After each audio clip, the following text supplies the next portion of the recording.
Good morning and welcome to A Closer Look. I'm your host, Lynda Fontaine. Today, my special guest is Mayor Pat Shull, Mayor of the City of Kingsport. Thank you for joining us today, Pat. Thank you, Lynda. Thank you for having me. We've got a lot to talk about, the state of Kingsport. So let's get started. First thing people have been mentioning to me, well, Steve in particular, you know, my partner on the radio, the street repairs. And he was talking about Main Street in particular. What's going on with that? Well, Main Street's going to be totally redone this spring. I mean, they're going to tear up the whole street, start over. So there's no need to patch it now because this is going to be a several $1 million project. The way the shrubbery and the light poles and all that's just going to be redone. It's going to look great when it's finished. It's going to be a pain for a while, but in regards to all the streets in general, you know, I took office on July 1st, 2019, and that means we went through one fiscal year and we paved more and spent more on paving, and now this year we're on now, the next fiscal year, we're spending more than we did the prior year and paving more. So I think if someone really drove around the city and looked at the different streets that have been paved, they'd be pleased.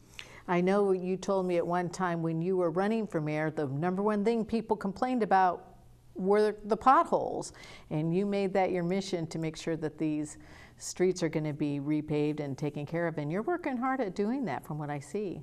Well, the city public works guys, they're doing a great job working with our contractors also. That's great. Now the hospital situation, let's talk about that a little bit. Well, you know, when I took office in July 2019, there was a hospital protest going on. Oh, yeah. And people remember there was a big tent complex, it was one as big as a bus, and the problem is it was sitting on the right-of-way. Now, some people think the right-of-way is only the street itself, but no, it also extends up to the sidewalk. You know, there's grass between the sidewalk and the street and a curb, and it was just illegal for them to be there. If a drunk driver had come down there, for instance, and run into these folks and killed a few, the city had been liable if we'd allowed them to be there. I mean, they could have marched up and down carrying signs all day long, but they can't put a big structure like that in the right-of-way. And so anyway, they went to court and it got resolved and it's not there, and the hospitals had their hands full, as you know, with the pandemic. And so I take my hat off to them for the job they're doing there. And the communication between the city and the hospital is pretty solid. So if they were going to contemplate some major change, I'm sure we'd know about it. Good. Well, that's good to know. So the homeless situation, that always comes up when we talk because it is increasing every year. So what's going on with that? Well, there's a snapshot in time taken every year by the ARCH, the Appalachian Regional Coalition for Homeless, and they do it in January. And in January 2019, we had 120 homeless, and then in January this year, we had 160 homeless. Now, it could have gone down dramatically the next day because it's a snapshot in time, but we got really concerned about the homeless, how they would tend to sort of gather together, that what if one got sick, well, everybody gets sick, and then they mingle with the general population. And then we actually used some of the CARES fund that came down from the federal government, the state government, to us, to put them up in motels. And that had mixed results. The best thing we've done was hire a social worker, Erin Gray's done a great job, who works for the police department. She works out of the police department, and she's had success in helping folks, some even get back to their home, because a lot of these folks aren't from Kingsport originally, but to help them get identification, to find government benefits that they were entitled to, they didn't know they were entitled to, and to help a lot of people get on track. But the key here is, if you got to want to get better, and there's some folks who like the lifestyle. That's surprising to maybe me and you, but that's just the way it is. Yeah, I've talked to many of the homeless down here because I live downtown, and that's absolutely the truth. That's hard for some people to really realize, and it is hard for us to understand, but there are people that want to live that lifestyle, which is hard to understand, but there's a lot of people that don't. and those are the ones we're trying to help. So Aaron's doing a great job from what I understand, but there's still always work to be done. Well, it's a continuing saga, and the problems that the city really can address very well are folks who are either addicted to drugs or alcohol or mentally ill. And when I went to the state capitol back in January, what I asked the governor, lieutenant governor, speaker of the house, everybody we talked to was the state needs to put a mental health institution somewhere relatively close to here, no further away than Knoxville, with a drug treatment wing. But a city and a county just do not have the resources to address this. All right. Well, that would be a good idea, because I've heard other people talking about that concept. So I hope it's something that we can do. What's the next step for us to help make that happen? We're going to have to work with our state representatives and our state senator and see if there's something we can do. I think everybody's been working their way through the pandemic. I mean, it's kind of like let's tackle this really big problem, and then we can get through it and get on to the other things. You're right. The pandemic has been taking over. So let's talk about the pandemic and the safety measures and different things that have been going on with that lately for our city. Well, we went through a period where we'd closed city activities like the library and the aquatic center, and now we've opened them, but we have to follow all kinds of different safety protocols and so forth. One of the dramatic things we did was we had to rework our budget so that we would save money on the fiscal year when it started.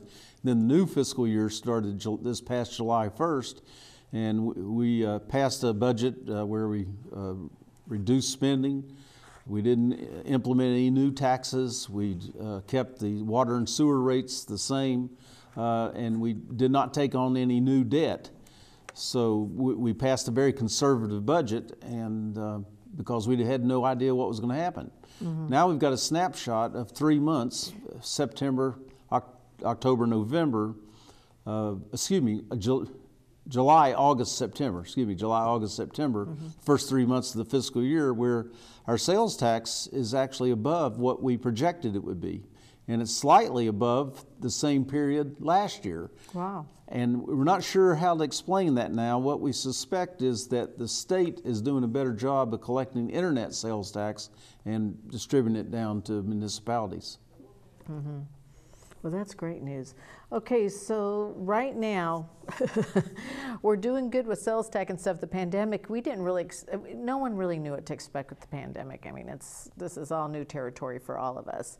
And we've had to open and close. Do you see us having another lockdown, or whatever the terminology we're using? I was in a press conference last week with Mayor Venable and the other municipal mayors within the county, and we don't want to do a lockdown. We want to ask people to wear your masks, to socially distance, and to do frequent hand washing and sanitizing.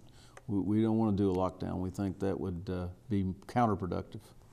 Yeah, I know what you're saying. It really is a very delicate balance. I have noticed, though, lately, because I had a friend mention it to me, then I went out to the store this weekend. It seems like people were better at wearing masks a little while ago. It seems like we're starting to kind of slack on that again. And you can't make people wear the mask, of course, but it's something that we hope people would want to do, especially with the holidays coming up. So I guess all we can do is make an appeal for them to wear their masks. Well, that's what we've done. We've asked them to please respect your fellow human being and wear your mask. All right, very good. Anything else to mention on the pandemic front about what we can expect? I know the hospitals are getting pretty full right now, from what I understand. To me, that's the most important statistic, is that how many people are in the hospital specifically because of COVID. And it's not so much that they run out of beds, they physically have beds, it's the staff. It's enough staff to take care of people. Right. So how are we doing right now with that? Right now, they've got a little bit more room for COVID patients, but they've cut back on some of the other procedures that they would normally do. Right. And by the way, this is not the time for people to neglect normal medical things that they would do. They should continue to get immunizations. They should go to the doctor if they have a concern. We don't want to have somebody put something off that they absolutely need to get taken care of. All right. Well, that sounds good. Okay, so we want people to keep going to talk to their doctor if they need to get procedures, because I have heard that. I've heard people putting off stuff and then they end up getting very sick or dying because they did not go to the hospital. I know the hospitals are taking a lot of safety measures for people that need to go in for other reasons, so they don't need to be worried about that. That's good to know.